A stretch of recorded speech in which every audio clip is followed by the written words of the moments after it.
Hey guys, it's Jessica, the other half of Jessica and Cody here with another reaction. This is to Blood Drive, Season 1, Episode 4. I've really been enjoying this show, even though this is not the typical genre that I tend to enjoy. The characters and the plot and whatnot, it's just super interesting. I really love it. So yeah, without further ado, let's get this reaction started, and I will see you on the other side. I think this is the first time I've ever seen you happy. How can I not be? Finally getting my sister back. And then what? Is she gonna finish the race with us?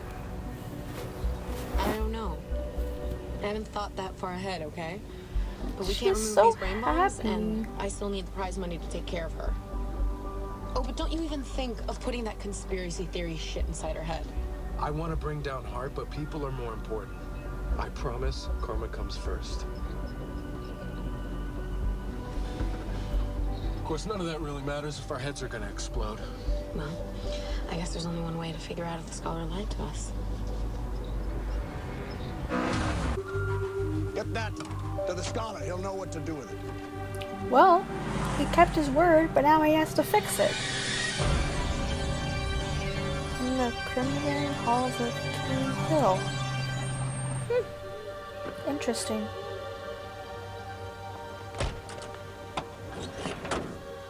This squiggle means right or left? Just forget about the map. Something's off about this place. It's an asylum. What do you expect? Something's different.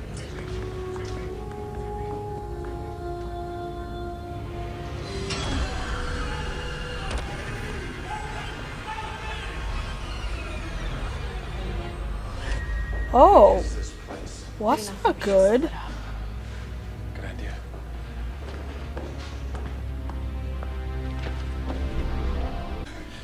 What the hell happened here? Good morning, everyone. Happy Halloween. The patients rioted on Halloween. They took over the whole damn place. It was anarchy. And now we're the prisoners. Well, there has to be someone in charge. Wow. Here, piggy.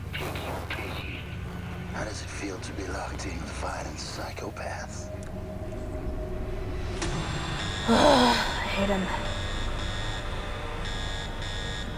And the only way out of this place is through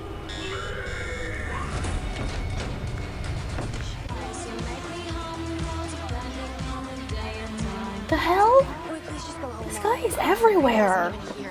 It's my one chance to meet him. Just give me a couple more hours. That's what you said 2 hours ago.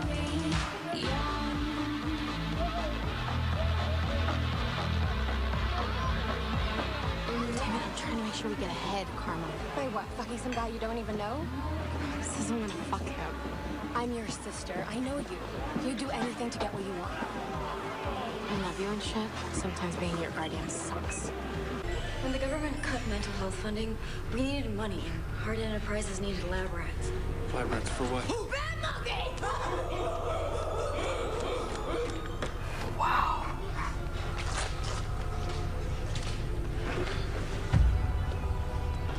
Candy? Not just candy, what's in the candy. Hart wanted to re-engineer sugar so it wouldn't make people fat, which Smacks doesn't. Only problem is that It makes people insane. Smacks is basically like an edible form of bread. not even close. Bird makes you feel euphoric, like you're in the womb, but Smacks makes you feel like a hunter. But the hunt never ends. It's Chris. Chris, our dental. Dr. Kleinfeld, you treated my sister. I can't believe he's still alive. Also, how much time has passed between the riot and now? June? So, Where's my sister? damn, I have no idea. Save her, Chris. You gotta stop him. Who's them? Who's them? Them. Oh, fuck. Oh, yeah, he's dead. There's no way he'd live through that. Yeah, he's dead.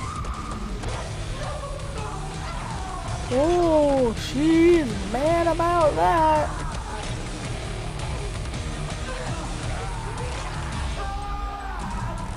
Ooh. Ooh.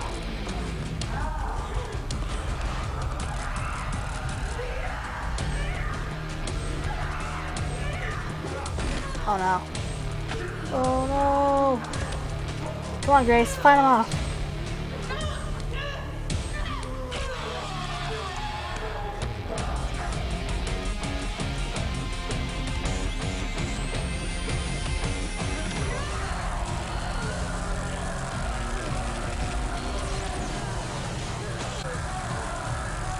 They're dead. There's no way. The first guy died from that. They did too, I think. Wow. Clear, motherfucker.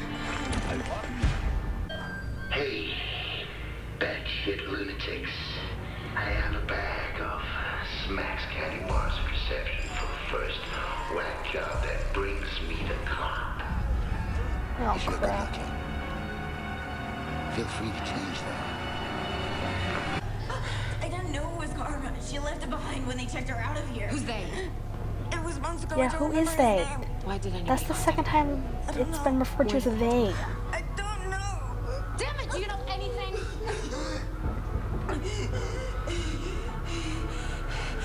All the outtake paperwork's in a storage closet by reception. I could take you there. That's where Ribbon is. Great. We killed 2 birds, 1 stone. You in? I was gonna ask you the same thing. Go. What's your story? I want my candy. I kind of guessed this, to be honest. I'm still disappointed that I was right though.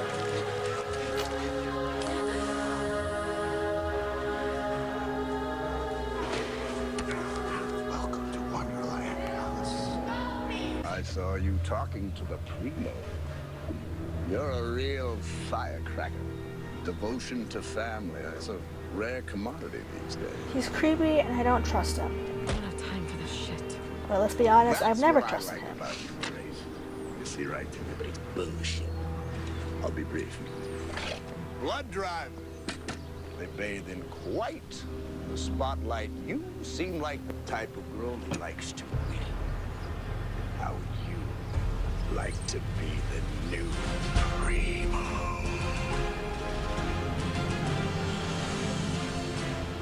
Not interested.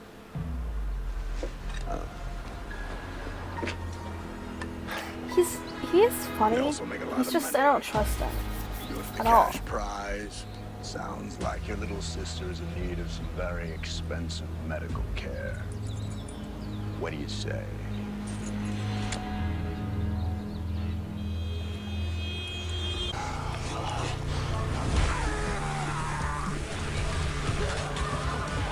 Uh-oh.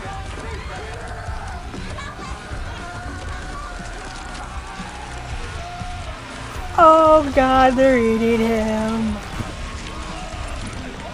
They're gonna become cannibals too. Ooh.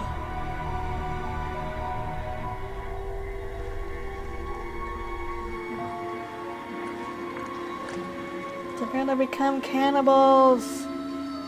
Yeah, he's dead. Grace, let's go. I wonder what she's looking at.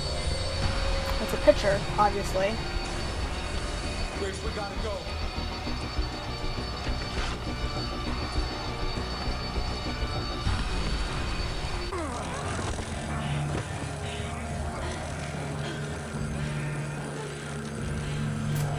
Well, I can't do that again. In case you hadn't noticed, your leashes are back on. Though I might suggest changing your undies before rejoining the party. Toodaloo. Sorry we didn't find Carmine.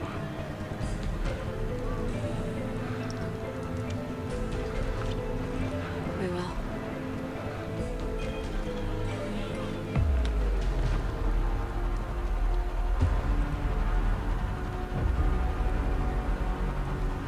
$1957? The hell? How's that possible? He knows where my sister is. He's a vampire? No, he's in the daylight. He's Are you gonna help me get it out of him? he's some other supernatural creature? I have no fucking idea. Wow, so this episode was really, really good. Basically, Grace and Barbie, or Arthur, they got the scholar to disable the box that the host guy uses to, like, have the bombs in their neck, like, shock them in pain and whatnot. So they took a little detour to the hospital that Grace's sister is in. They arrive, and it looks, like, deserted, and there's people running around, and the guy at the front desk, like, he has no idea. Like, he's like, oh, your sister? Yeah, she got transferred. Grace got super PO'd. But, Arthur convinced him to let them in, so they're in the hospital. And the host guy sends Ribbone after them because, I mean, they're out of the area, and he wants them back. Mainly the Barbie, or Arthur, because he thinks that he is the one that tampered with his, thingy. He's not, but I'm kind of glad he didn't realize it was a scholar, because I really like him, and I don't want him hurt. So when they're at the hospital, they decide to split up. Grace is looking for the doctor that took care of her sister, and Arthur's just kind of, I think he's also looking, but he's kind of wandering around too. So Grace finds him, and she gets, like, a little tiny bit of information that, oh, she got taken and you need to protect her from them. But before he could tell her who them was, he got killed by a patient. Grace got super mad and attacked him and killed him. So that was good, at least. But because he was gonna kill her, I legitimately for a second had no idea who was gonna win. But yeah, no idea who they are. Arthur runs into a girl who claims to be an employee. I kinda didn't trust her from the get-go. I tend to not trust characters that appear like, oh yeah, you should trust me. It's like, no? I don't trust you, actually. So she kind of gives a little bit of backstory about the hospital, about how, when the government shut down the funding for it, they didn't have anything to do to help the people there, and Hart Enterprises wanted to use them as a lab rats for this new candy bar. Or I guess it's not really new. It's a candy bar called Smacks. Smacks. They modified the sugar to prevent people from gaining weight, but it made them go, like, almost, I don't want to say zombie-like, because they're rabid. Like, they get rabies or something, and they act like she basically is like, because he's like, oh, it's like red. She's like, no, red makes it feel like you're in, I think she said the womb, but I'm not sure. And she said smack makes you feel like you're on a hunt. And I'm like, oh, so it's like the opposite of red. So red's kind of like a downer, and smacks is an upper? I don't know how drugs work, so I don't know if that's right. But yeah, Rabone is there, and he basically is like, hey, I have some candy bars down in the reception area for the first patient that can get the cop down there. So the patients, of course, all try to rush and find them. They manage to escape. Grace sees the girl with them. She has a necklace that belonged to her sister. And she basically reveals, oh yeah, she left it when they took her. Again, with a they, but she didn't know who they were or was. And during the episode, we also got to see some flashbacks of Grace and her sister before she was in the race. She was trying to find Primo because she heard about the race and the prize money at this party. Her sister ended up taking red, and then she got super into it, and Grace admitted her to this hospital because if you take this for too long, the effects are permanent, so she wanted to get her help. At this party, it was then revealed that the host is the DJ. He is literally everywhere. What? So back to the present, Arthur and Grace get down to the reception area, and it is revealed that the girl that was helping them all along is actually, she just wants the candy. So I was like, oh, okay, I kind of guessed it, but also she seemed really interesting when she was with them, so it's kind of like, oh, I'm kind of disappointed actually. So Arthur and Rabone start fighting. Arthur covers him in fire extinguisher foam, and then covers him in Smack powdered chocolate, and the patients start eating him. Not gonna lie, I was like, oh my god, they're eating him! They're turning into cannibals! And then I had a thought. I was like, what happens when they run out of the candy? Are they gonna go out in the world trying to find more candy? Actually, the hospital exploded, so I'm guessing they all died. I have no clue, actually. I'm just gonna assume that the people in there died because Rabone was killed, and then when the hospital exploded, his hand landed next to his dog, who started eating it. I'm like, okay, that's kind of gross. Also, what's gonna happen to the dog? The dog's there, but her owner is dead now? Okay. And when Grace ended up getting hit with the red stuff when Ribbone caught her, and while Ribbone and Arthur were fighting, she sees this picture, and she grabs it, and she takes it with her, and it's revealed at the end that it's actually a picture of the hospital employees, and once again, the host is there, but it's from 1957. What? And then for a second, I thought the show is in 2017, but then I remembered, oh no, it's in 1999. So it's not that big of an age gap, but also it's still pretty big. He looks exactly the same. So I'm like, he's not a vampire, because he's out in the sun. Is he a supernatural creature? I'm sure it's going to be revealed at some point. During all of this, Christopher is still trapped with the robot chick. She's extracting bodily fluids from him, and he's just kind of dealing with it, and then at the very end, he starts to cry, and she's like, that's really all I wanted. I'm like, you wanted a tear? Okay. Yeah, he's still trapped there. No idea when he's gonna get free. No idea. Maybe we'll see in the next episode. I have no idea. But yeah, this episode was really good. I really liked it. If you enjoyed my reaction, please give it a thumbs up. Please comment down below. I have all of my social media, including my Patreon page. You could be an early access viewer. And as always, please subscribe to my channel. It really helps me out, and I will see you here soon with a new video. Bye!